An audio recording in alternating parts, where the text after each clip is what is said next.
வணக்கம். எல்லோருக்கும் வணக்கங்கள். நாங்கள் பலம்புரிய விடுவதாக இல்லை. அதுவும் எங்களை விட்டாலும் பலம்புரியின் ஞாயிற்றுக்கிழமை சங்குநாதத்தில் நித்திலம் தொகுத்து வழங்கும் சுகமான விடியல். பலம்புரியின் மருத்துவ சுடர் யார் சொல்லியிருக்கிறேன்டா? டாக்டர் சிவன் சுதன், பொது வைத்திய நிபுணர், யாழ் பொதுநா வைத்தியசாலை. அவருடைய ஒரு கட்டுரையில் வந்திருக்கு. அதை அவற்ற கட்டுரையை நாங்கள் எங்களினூடாக உங்களுக்கு தருகிறோம். எங்கள் உறவுகள் சுகமடையுங்க, பார்த்து பயனடையுங்க. எமக்கு ஏற்படும் கோபத்தை என்ன செய்யலாம்?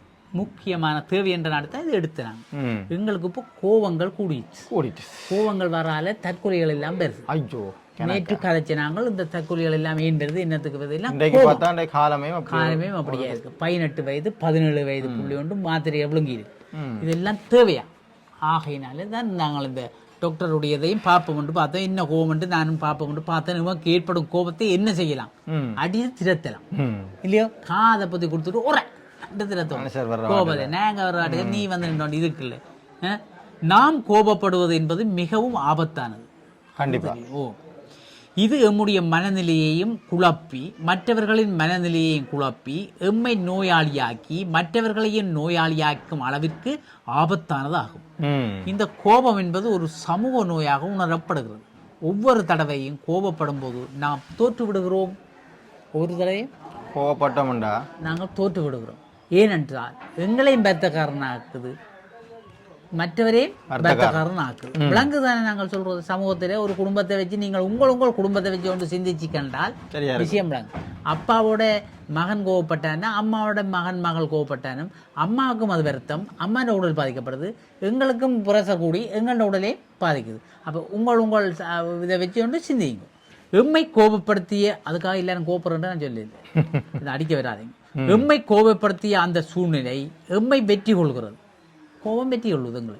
கோபப்படும் நிலையில் எமது புத்தி கூர்மை மங்கி சாதுரியமும் குன்றி மனதாலும் உடலாலும் ஒரு பிழையான தீர்மானத்தை எடுக்கக்கூடிய அளவுக்கு பலவீனமான நிலைக்கு தள்ளப்படுகின்றோம். இதைத்தான் ஆத்திரக்காரனுக்கு புத்தி மட்டின நம் முன்னோர்கள் கூறியுள்ளனர். பொதுவாக நாம் பலவீனமான நிலையில் இருக்கும் போது இலகுவில் கோபப்படக்கூடியவர்களாக இருக்கிறோம். பலவீனம் அடைஞ்சிருந்தால் பலவீனம் கன விஷயத்தால வரும், சத்தில்லா உணவால வரும், நோயால வரும், ஏன்னா அப்படி கன விஷயங்கள் இருக்கும். அதுவும் போட்டு பார்க்கலன்னா அப்போ அந்த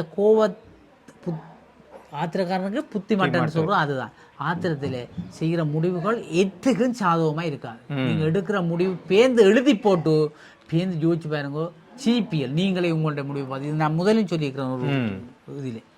உதாரணமாக நாம் பசியுடன் இருக்கும்போது, களைப்பாக இருக்கும்போது, நோய்வாய்ப்பட்டு இருக்கும்போது அல்லது நித்திரை குழப்பத்தில் இருக்கும்போது நாம் இலகுவில் கோபப்பட்டு கூடியவர்களாக இருக்கிறோம். அதாவது கோபமானது பலவீனத்தின் வெளிப்பாடாகும். அதான் சில பேர் அவன் வெளியில் களைச்சி போய் துவஞ்சு போய் துன்பப்பட்டு துயரப்பட்டு வீட்டை வந்து இருந்தால் நீங்கள் என்ன செய்யணும்?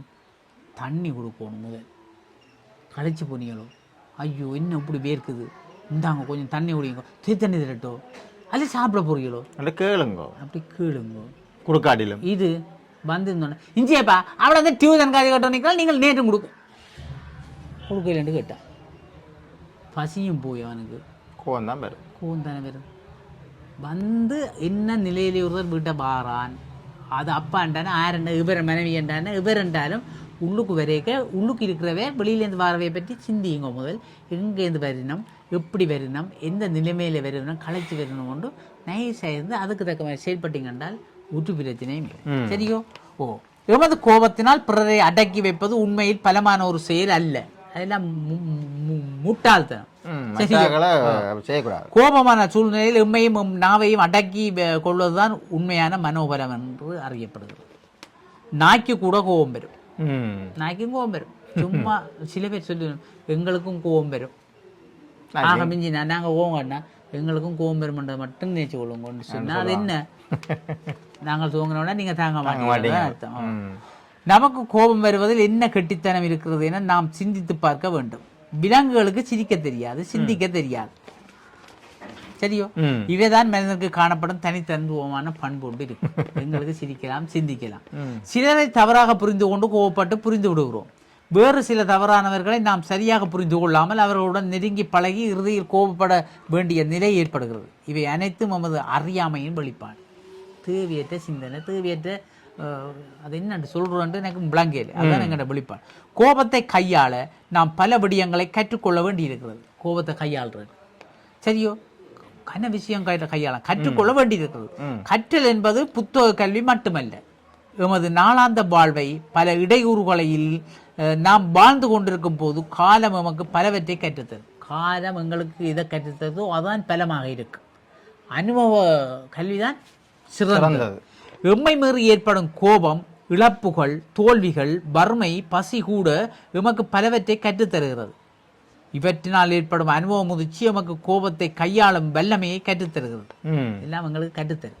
சரி, பசி வந்தால் 10 மறக்கும் என்று சொல்றது என்ன, 10 பறந்து விடும். எமக்கு பல சிக்கல்கள் ஏற்படுவதற்கு எமது கோபப்படும் தன்மையும் பாதிடும் தன்மையுமே அடிப்படையான காரணங்களாக இருக்கின்றது.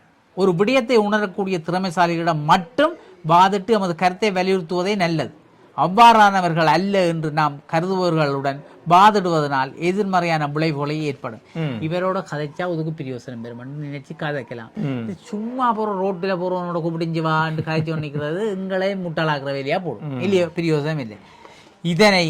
இதனால் நாம் நொந்து மற்றவர்களையும் காயப்படுத்தக்கூடிய நிலை ஏற்படும். மற்றவனையும் இடையில நிற்கிறவன் அவன் என்னப்பா செய்கிறது இல்லையே, பாவம். அதுதான் இப்போ நடக்குது எங்கள் நாட்டிலே கணக்க நடக்கிறது. என்ன, ஒருதன் கோத்தை வச்சு இன்னொருதனை சாடுறது இல்லையே, அவனோட பலவீனத்தை பயன்படுத்தி அவனை பேசு. அவனுக்கு 2 அப்படி செஞ்சு எவ்வளோ தெரியாது, என்னடா நடக்குதுன்னு தெரியாது, ஏன் பேசினவன்னு தெரியாது. நாம் சில பேர் இந்த வீட்டில் மனுஷனோட சண்டை பிடிச்சி விட்டு பிள்ளைகளுக்கு அடிக்கிற பிள்ளைகளுக்கு ஏன் அம்மா அடிக்கிறான்டே தெரியாமல் இருக்கும். சம்பந்தம் இல்லை இருக்கும். இங்கே மனுஷன் ஆத்திரம் முழுக்க பிள்ளைகளில் முதுகில் பளிர் இருக்கும். பிள்ளைகளுக்கு என்ன ஏதோ தெரியா ஒழிச்சிருங்கள் பேர்ந்து அதுகளுக்கு தெரியாது அம்மா ஏன் அடிச்சேன்ட்டு. அப்படி இருக்குது நிறைய இல்லையே. நாம் அமைதியாக இருப்பதனால் ஒரு விடயத்தை ஆமோதிக்கிறோம் என்று அர்த்தமல்ல. நாம் பேசி பயனில்லை என்று கருதும் போது அல்லது உண்மை புரிவதற்கு காலம் கனிய வேண்டும் என்ற நிலை இருக்கும்போது அமைதியாக இருப்பதை பொருத்தமான ஒரு செயலாகும். வாழ்விலே எமக்கு ஏற்படும் ஒவ்வொரு இடையூறுகளுடனும் நாம் மோதிக்கொண்டிருக்க முடியாது. நம்மை துரத்தி வரும் நாய்கள் ஒவ்வொன்றுக்கும் நம் கல்லறிந்து துரத்த முயன்றால் இலக்கை அடிய முடியாது. இதுக்கெல்லாம் எறிஞ்சோன்னால் எங்கள் நேரம் போடுவோம், நாங்கள் விளத்தியோடு போடணும். இலக்கை அடிய முடியாது. ஒவ்வொருவரது வாழ்க்கை பயணத்தின் போது நிச்சயமாக பல கல்லடிகள் விழும். அந்த கற்களை திருப்பி எடுத்து எறிந்து கோபப்படுவது அர்த்தமற்றது. கல்லறி கணக்கத்தான் விழும். இதுகளுக்கெல்லாம் கணக்கு எடுக்கக்கூடாது. அது புத்தி சாதுரியமாகவும் ஆகாது. சரியோ? எனவே அந்த கற்களை கொண்டே நாம் நமது பாதையை செப்பனிடுவ வேண்டும். கல்லை வச்சு ரோட்டை போட்டு போக வேண்டியா.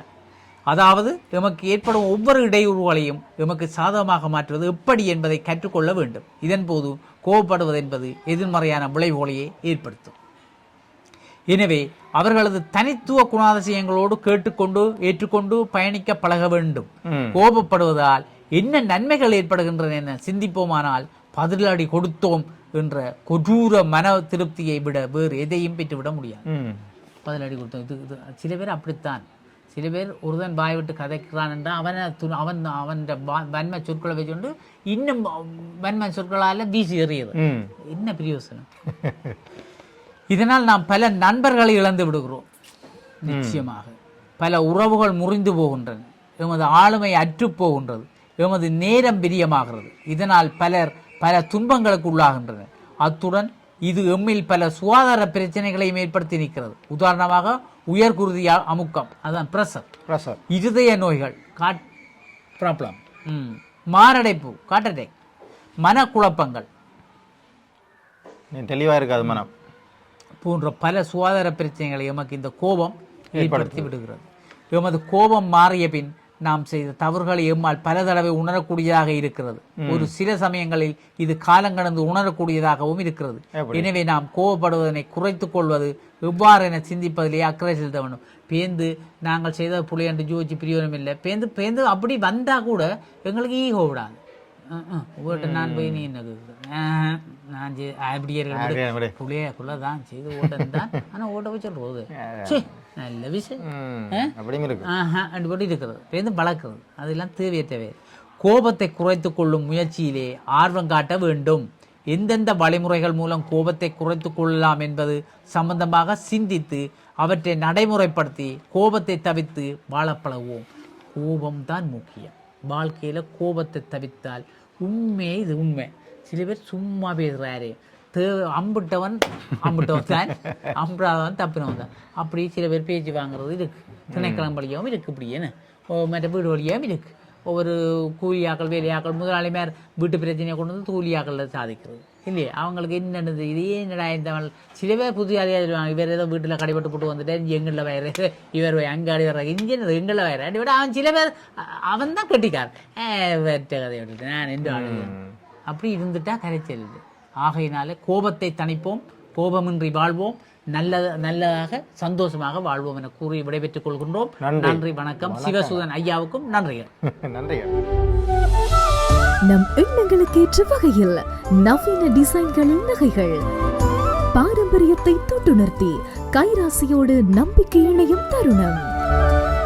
வெளிநாடுகளுக்கான பொதிகள் சேவை துறையில் முன்னணி நிறுவனமான அருள் குளோபல் எக்ஸ்பிரஸ் மற்றும் அருள்ஸ் பிரைவேட் லிமிடெட் நிறுவனங்களின் இணை நிறுவனம் அருள் ஜுவல்லரி. அழகான பந்தம், எல்லையில்லா ஆனந்தம்.